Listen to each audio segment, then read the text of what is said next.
You're listening to the One Man and His Wilderness podcast. On the show, we hope to not only give you a better understanding of how wilderness adventure shapes our belief and trust in Christ, but how it draws us into a deeper and intimate relationship with Him. On the show, you'll hear from leaders who are utilizing wilderness adventure to make disciples of young people around the world. So sit back and enjoy the perspective of one man and his wilderness. Here's your host, Paul Wingfield.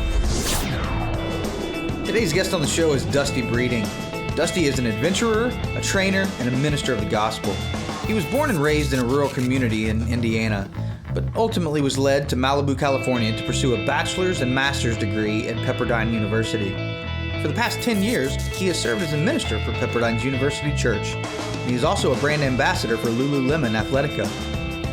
Dusty and his wife, Cecily, lead students on adventures around the world as a part of his passion for introducing others to personal growth through adversity. All right, man. Dusty Breeding, welcome to the show, man. How are you doing today? I'm doing well. Thanks so much for having me, Paul. Looking forward to chatting with you. Man, well, first and foremost, I found you. I've been following you for a little while on Instagram now. I don't even know how I found you on there, on the World Wide Web.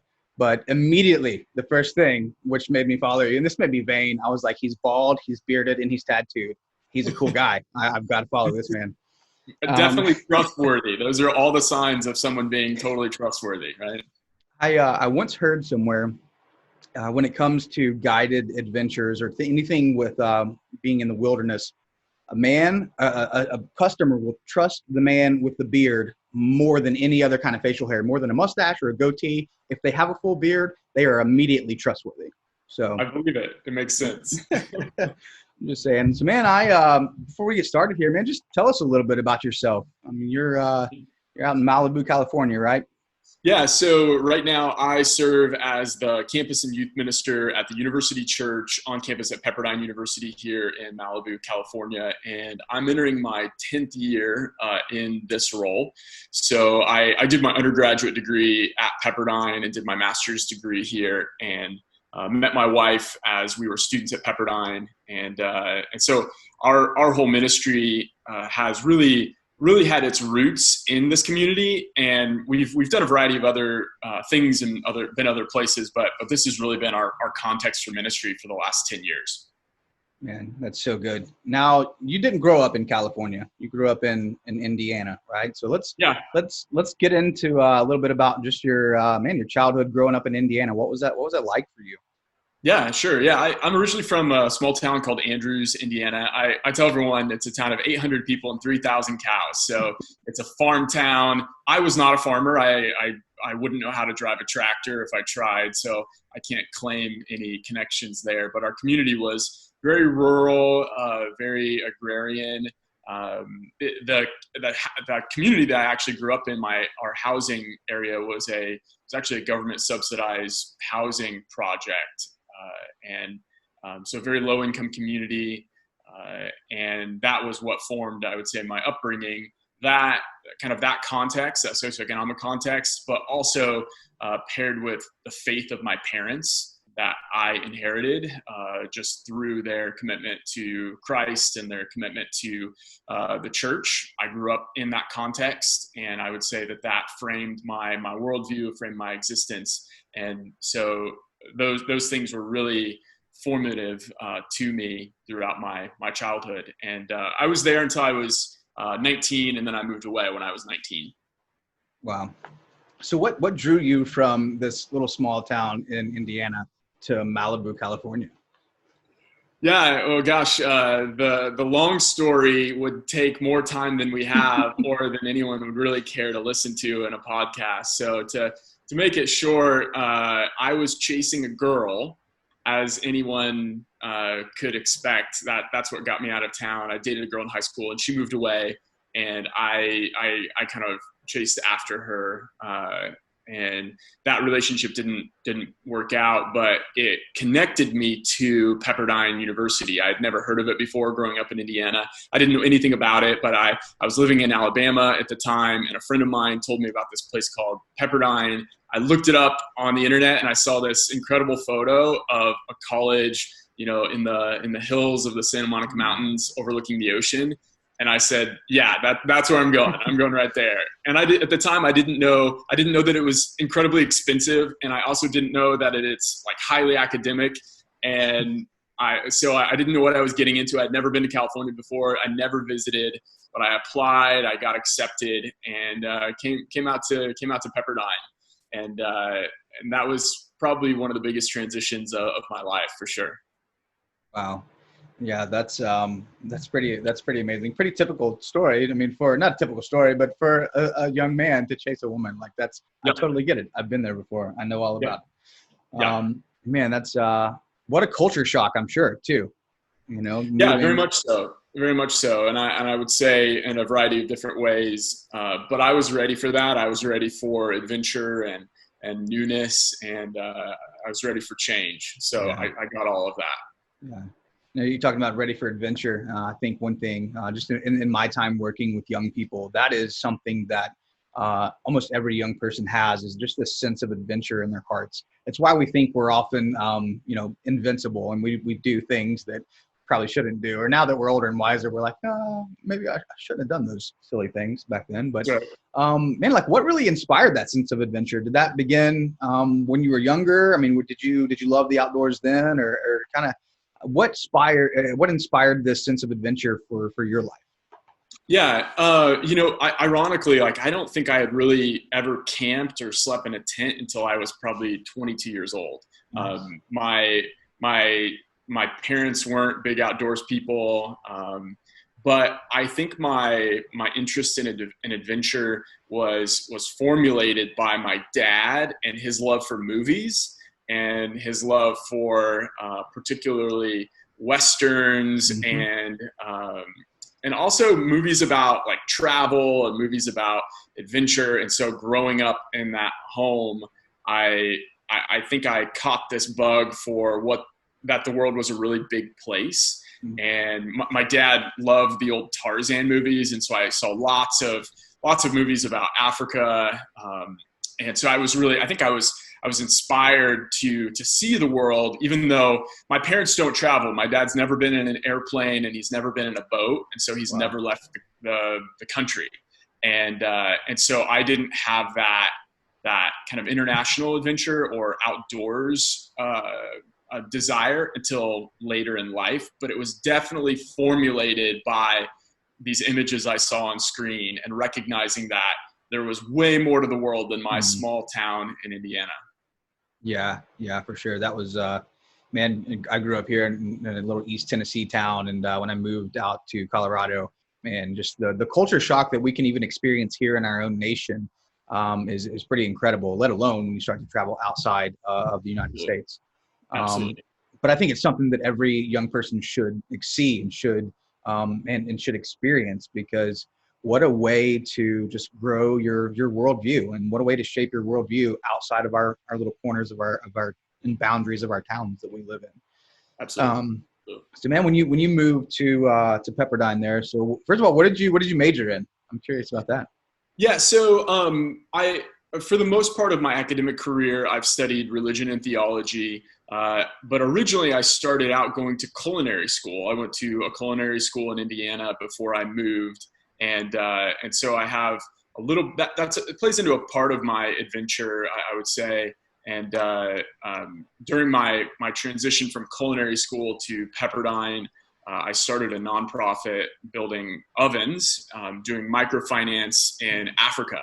And so I spent probably the first 5 years of my 20s traveling back and forth to various countries in Africa and taking teams to build bakeries and build ovens in communities. And so that was part of this process. I was on a trip in Uganda, and I was working with a missionary in Uganda whose nephew was a student at Pepperdine, and his dad was an admissions counselor, the director of admissions at Pepperdine. And so I had my first kind of Pepperdine interview sitting at a table in Uganda when this guy called his dad up and said, "Hey, I just met this guy named Dusty, and he wants to come to Pepperdine." And so that all of those things kind of blended together to bring me to Pepperdine. But that's where I started studying religion and theology. basically there. Wow, what a small world. Man, and I think as you travel, like you experience that more often than not.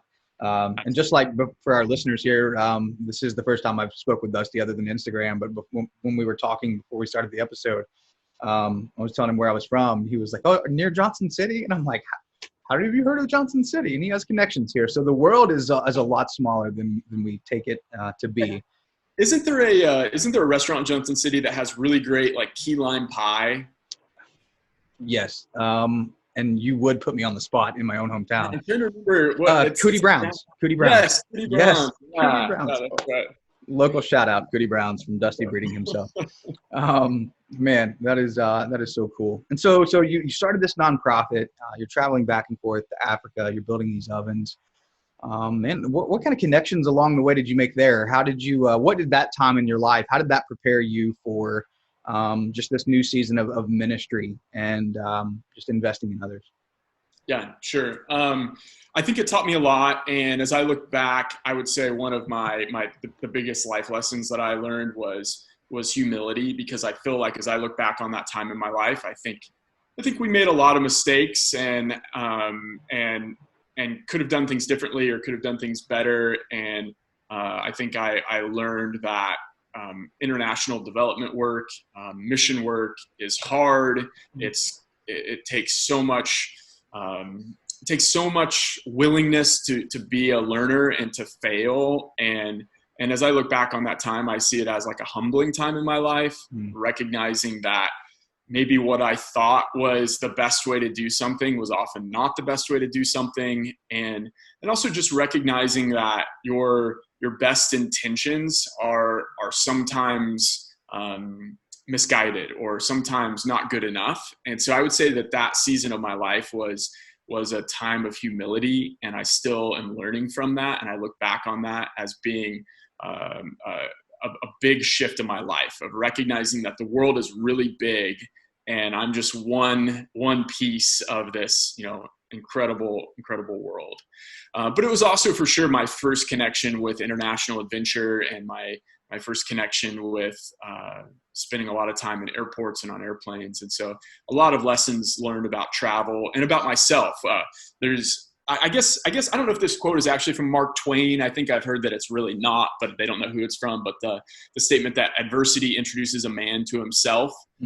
And that concept, I think, was really true for me during those years of my life. I feel like I faced a lot of adversity in a variety of different ways, and I was introduced to myself during that time. Yeah, man, that is so good. I think on your Instagram you have a picture of is it you and your wife on Kilimanjaro, maybe? Yeah. We climbed Kilimanjaro maybe 3 years ago now, I guess. She had climbed it before we as we were starting to date, we were spending some time in Africa, and she went with a friend to climb it. And I remember telling her at the time, I told her, I said, what a waste of time. You're going to spend a week just climbing up a hill to the top. And you're going to do what? You turn around and walk down? That seems like such a waste of time. Yep. And that was really before I had gotten bit by the bug of adventure for things like that. And so, about 7 years into our marriage, she pitched this idea. We actually trade off. So 1 year she gets to pick our family vacation, and then the next year I get to pick our family vacation. Yes. And so she chose for us to climb Kilimanjaro a few years ago. Man, that's so good. I thought it might have been during that period of time when you were doing your nonprofit work in Africa there that you might have had ascended that. But you're talking about just that period of your life and the adversity that you had faced and just the trials and how it really helped kind of introduce you to yourself, to your inner man, right? Yeah. And that's a big part of kind of your of what you're about today is adversity and this elective stress, as you call it, that we can kind of choose to go through for the sake of growth, right? So, man, like how did that experience for you, and how is it like kind of driven you today to introduce others to elective stress, right, for the sake of growth? Yeah, it's a great question. The concept really came out of a conversation I had with my wife over a cup of coffee in our kitchen, sitting at our kitchen table. We were reflecting on our vacations. This was probably maybe 3 years or so ago now, 4 years ago. And we were looking back at the variety of trips that we've gone on, and just we were kind of asking, like, what's been our favorite experience? What's been our favorite family vacation? And it's just her and I. We don't have any kids, and so we were just thinking about trips that we've done, and a trip to Italy that we took years ago, where we were sipping wine through wine country, and then we thought about we spent some time in Turkey and visiting the shops throughout Istanbul, and so some really fun adventures. But as we started discussing it, what we quickly realized is that the trips that we remembered the most, the trips that were most meaningful, the ones we look back on with pride and with great remembrance are the ones where we face some form of obstacle. So whether that was a physical challenge or some other type of challenge, as we were talking about this, we said, man, like that Kilimanjaro climb where I got altitude sickness and threw up all over the top of the mountain and literally thought I was going to die, that was a great trip. Or when we spent a few weeks kind of car camping around Iceland and navigating Icelandic road signs and getting lost and trying to use a map, and we look back on that and say, wow, that was a great trip for us. And so as we were talking about this, it hit me, like, why do we look at these trips where we faced obstacles and where we faced a challenge? Why do we look at those trips as being our best experiences? Because typically you wouldn't think of getting altitude sickness and feeling like you were going to die as being a great experience, right? And so that concept really rolled around in my mind for a while. And it was probably a month or two later, I was listening to a podcast, and I heard a phrase, I heard a concept that I think pairs with this idea. And the phrase was post-traumatic growth. And now most people have heard of post-traumatic stress or PTSD, post-traumatic stress disorder, but I had never heard of the concept of post-traumatic growth. And as this person who was being interviewed on the podcast was talking about this idea, they were explaining that post-traumatic growth is the life change or the personal growth that you experience after a traumatic event. And as they were describing this, I said to myself, like, this is exactly what my wife and I were talking about with these experiences, these vacations, these times when we faced adversity, went through something really challenging. We look back on those and say, wow, like those experiences made us who we are today. I love deeper. I'm more empathetic. I have a deeper appreciation for life, a deeper connection with God, all because of some of those experiences, not in spite of them, but actually because of them. And so that was the foundation for my interest and kind of academic exploration of this idea of post-traumatic growth, and then later into what I call elective stress. Man, that's so good. I think my experience with that, I was in Ecuador a couple years ago, and was doing some work with some local youth leaders, and part of what we do is we teach them how to use the wilderness, right? To induce this elective stress so we can grow from that, and it draws us closer to Christ. And I told my boss, I was like, hey, I want to do a big mountain in Ecuador. He was like, are you sure? And I'm like, man, I've been doing CrossFit. Like, I'm in shape. Like, I can do it. I didn't train for it or anything. Like, I just went and did it. And I was rudely awakened because, like yourself, I mean, we camped at 16,000 feet. And then we went to like 19,600 was what we summited it at. And I talked to God the entire time. Absolutely. I mean, it's on a glacier, and we had crampons and ice axes and had to cross crevasses. And I was way out of my element with the highest mountains that we have here are like 6,000 feet. That's incredible. But man, I remember the whole time as I was climbing this mountain and the many false summits that we had, just thinking, man, like, I can't do this. I cannot do this. And the man that was guiding me was a local youth leader in Quito, Ecuador. And he was like, no, he's like, you are going to do this. And I'm going to walk with you every step of the way. And most mountaineers are pretty, I don't say prideful, but they want to get to the summit. We want to achieve it. We want to get to the top. But if you ever climbed a mountain before, sometimes you know that that's not always possible. Right. And so he put aside his desire for the summit to meet me where I was at and to say, I'm going to walk with you every step of this way, and we are going to get there. And I literally crawled on my hands and knees to the summit. Like it was awful, but I just kept thinking, man, I lift my eyes to the hills. Like, where does my help come from? Right. Psalm 121. It's like, my help comes from the Lord. And just that idea that my help was coming from the Lord, who was giving me the strength to achieve this. Man, it was something that I'll never forget. And I'm sure your experience on top of Kilimanjaro was very similar of how you arrived there with the help of the Lord. Yeah.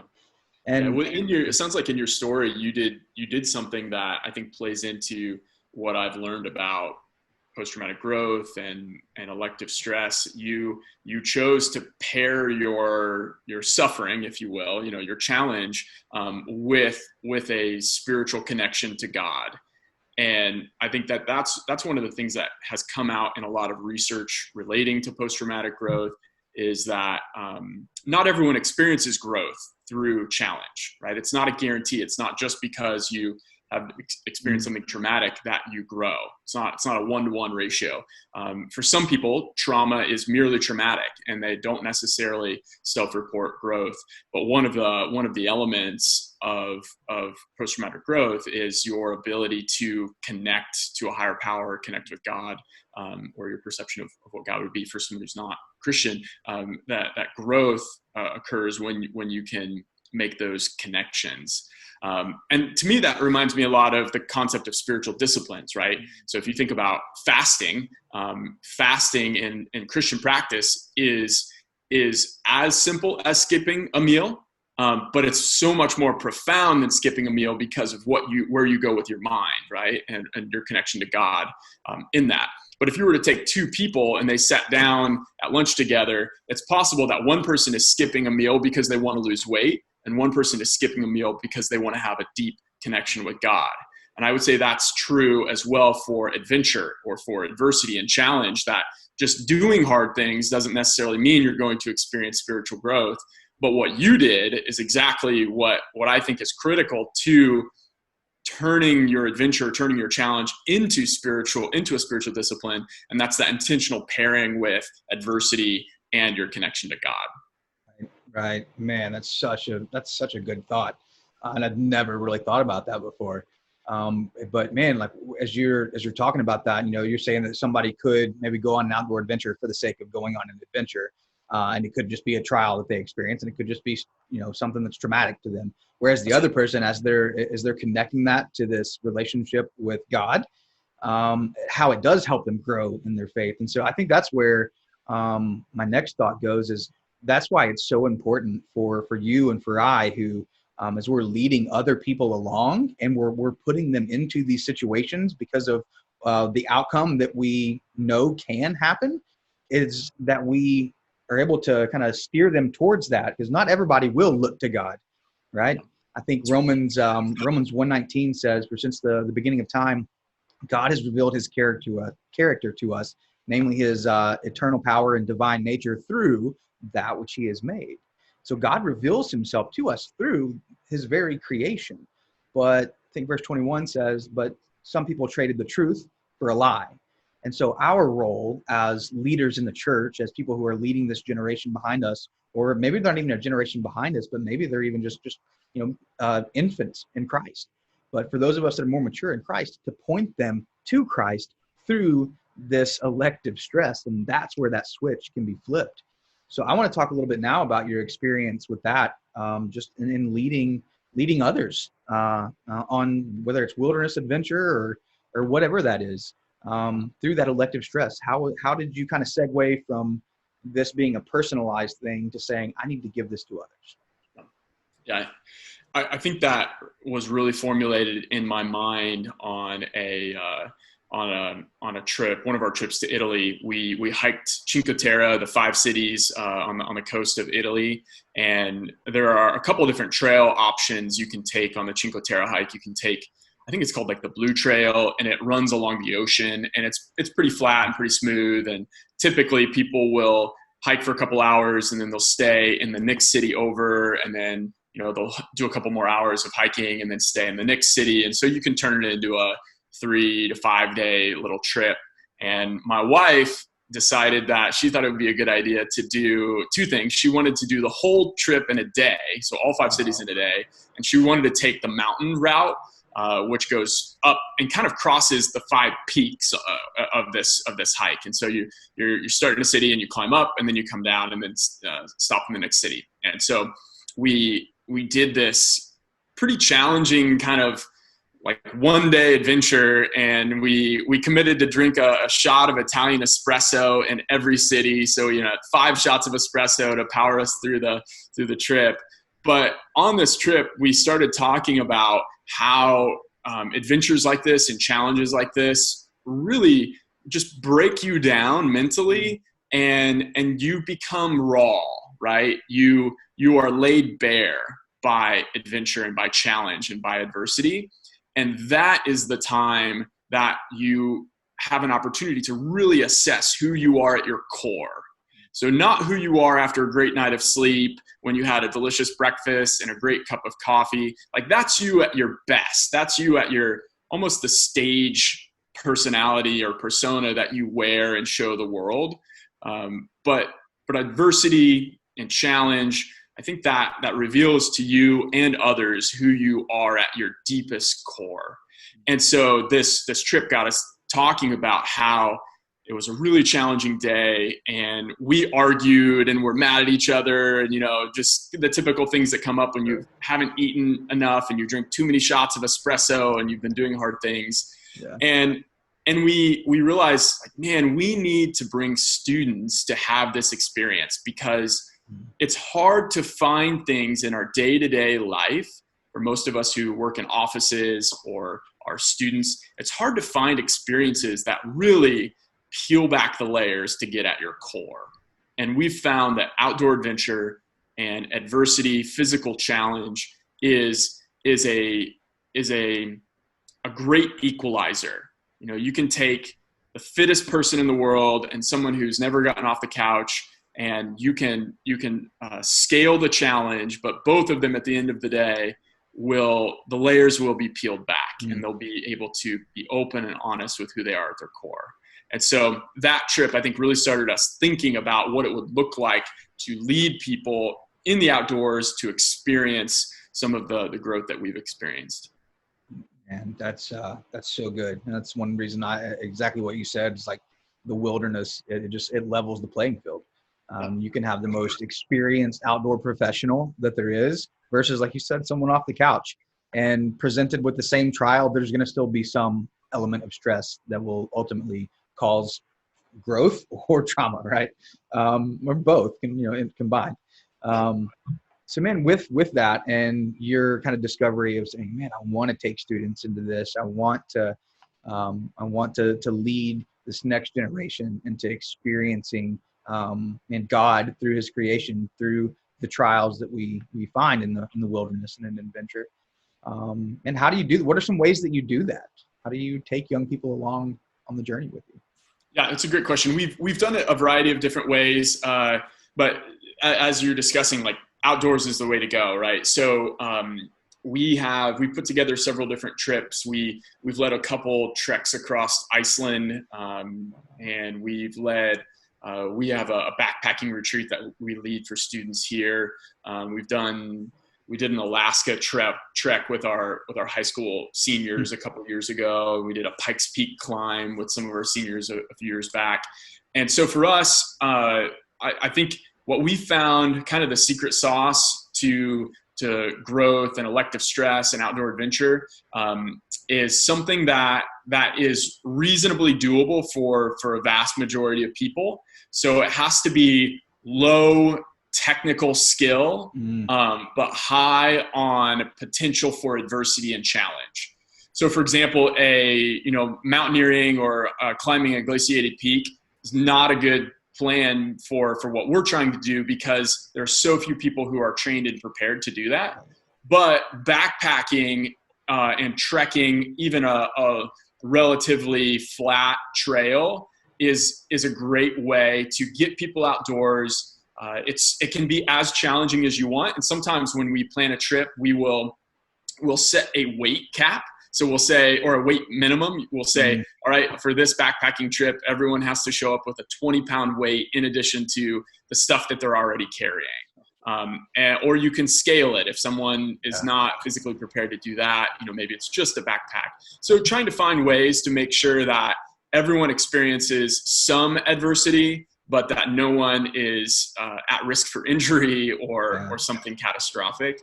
And then just letting nature do its thing, letting the rain, or letting the really hot weather, or letting the fact that you forgot your tent poles for your tent.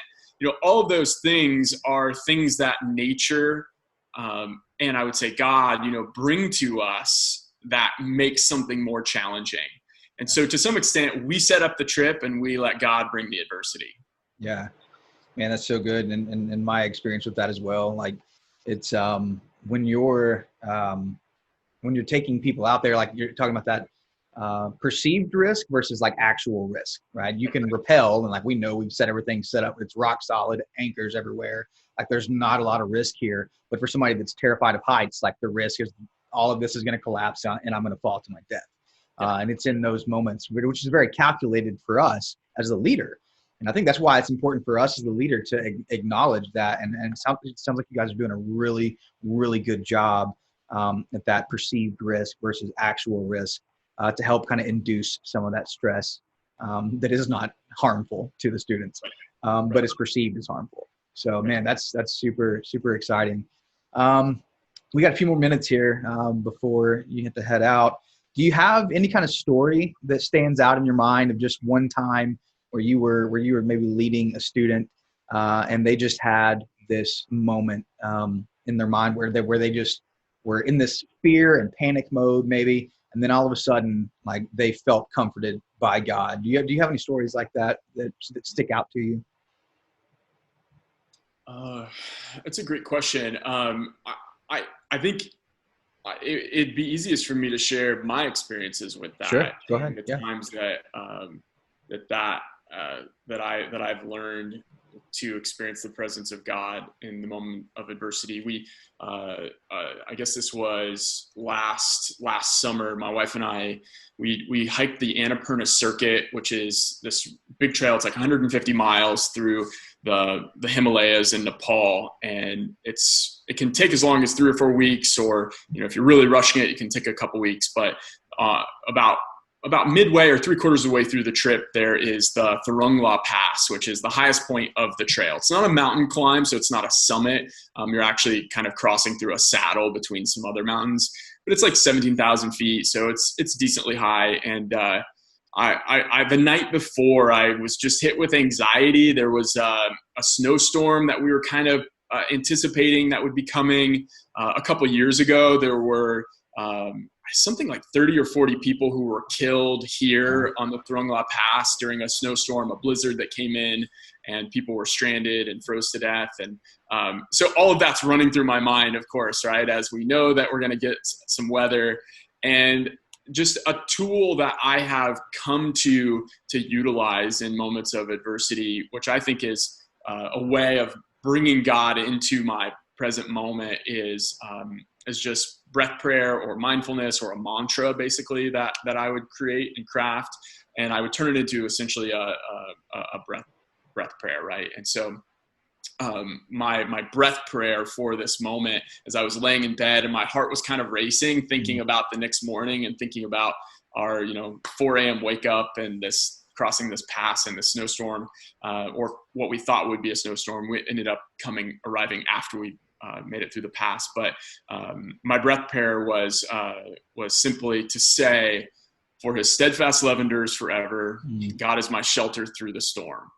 and just repeating that on the inhale and then the exhale. And for me, that has been a practice that ushers God into the present moment for me.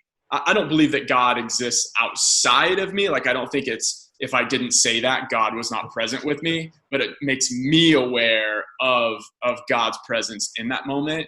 And so those are some of the tools that we try to pass on to students when we do hard things like this, is sharing those ways of taking their adversity and going to God in the moment of challenge. Man, that's so good. What a good tool to pass on, and to think too, when they experience those moments like you were just talking about, that they're going to have that tool there to and like you said, usher God to where you're at, and to give you that mindfulness that He is there, that He has not departed, that He is every step of the way along this journey with you. So man, that's really awesome, and it's exciting to hear what you're doing, man. I'm super encouraged to just hear what you and your wife are doing with students out there in California, and man, excited to see kind of where you go from here, and just to keep following along on this journey with you. Before we head out of here, man, how can people get a hold of you if they want to follow you or just check in and see what you're doing?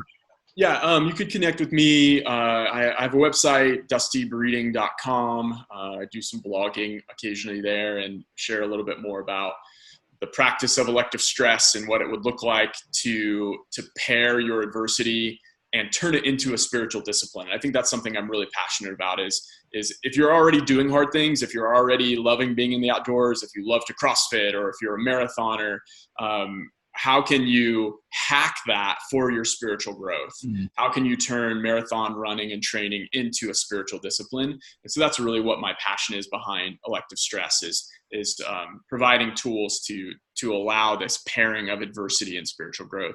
So you can find out more about that practice on my website or on Instagram at dustybreeding, or email, contact me, dusty.breeding@pepperdine.edu. A lot of different ways. Yeah, and I'll make sure to add all of those ways into the show notes here, so people don't have to keep going back and listening for all of those ways to connect with you. Again, Dusty, I appreciate your time today, and like I said, I'm super encouraged at what you're doing. And man, I think the Lord is in it with you, and yeah, excited to see how He grows you and your wife through this, and the adventures that you have to come. So thank you for being with us today, man.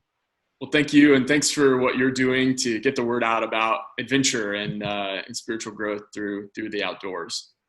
It truly is my privilege and my pleasure. So, man, Dusty, it was good talking with you today, and look forward to connecting with you some more. And hey, man, maybe while you're up here in a couple of weeks, you go get some of that good key lime pie from Cootie Brown's. There you go. I like it. It's a good plan. Or some tea from Pals, right? Oh man, you're speaking my love language, man. Oh my goodness. Oh, you've just grown a lot of fans from the Tri-Cities here. That's so good. Dusty, man, you take care of yourself, and yeah, looking forward to connecting with you again in the future. Great. Thanks, Paul. Yes, sir. Thanks for listening to the One Man in His Wilderness podcast. We hope you enjoyed the show today and were encouraged by our friend's story and ministry. Be sure to head to our website to check out the show notes for today's episode. And for more content directed at church leaders, you can find us at www.pauljwingfield.com. And if you could do us one favor before you leave, go ahead and subscribe to our show so you can be notified every time a new episode airs. Until next time, we hope you'll go out and find your wilderness.